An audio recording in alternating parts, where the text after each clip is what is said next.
It began on a fog-drenched morning in October 2019. A hunter deep in the Pinewood Reserve, a stretch of ancient forest in northern Vermont, followed the echo of something that didn't belong. Not an animal, not the wind. It was a sound that stopped him cold, a faint whisper. He swore it said his name. Minutes later, he stumbled upon something buried beneath the roots of an oak tree. A hand, pale and half-decayed, reaching through the soil as though clawing for help. That discovery led to one of the most chilling investigations in modern New England history. A case that unraveled secrets buried for decades, and a revelation that made even seasoned detectives question what kind of evil could thrive in silence. Tonight, we reopen that file, the case known as the Pinewood Murders, and ask one question that still haunts the town of Wilburn Creek. Who hid the victims in the forest, and why were they never meant to be found? In this story, we'll uncover how 3 people vanished years apart, all within the same square mile of forest. Why a small-town sheriff ignored the first clues and paid the price for it. And what the final crime scene revealed, a secret so disturbing it turned the town against its own.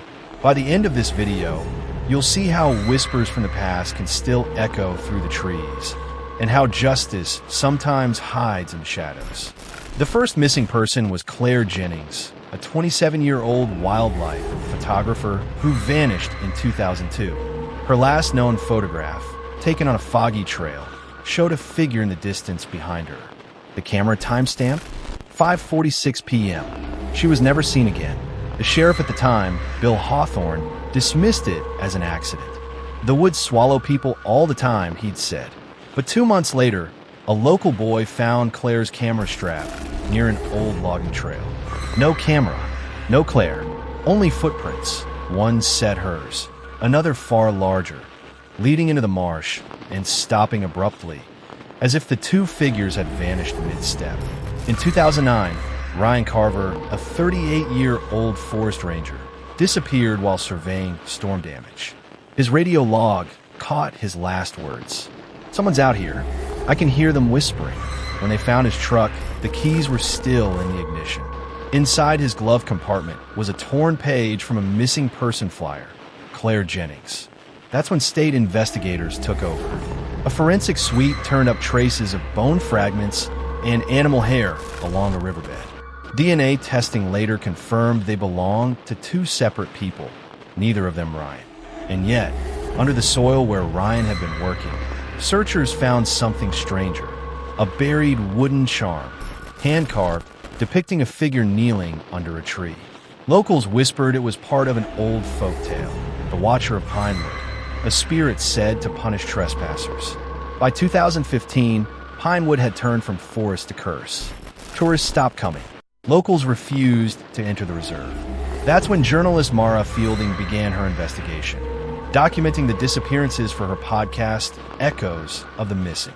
Mara discovered something no one had reported. Each missing person had been researching a 1973 arson case when a family cabin deep in the woods was burned to the ground. No survivors.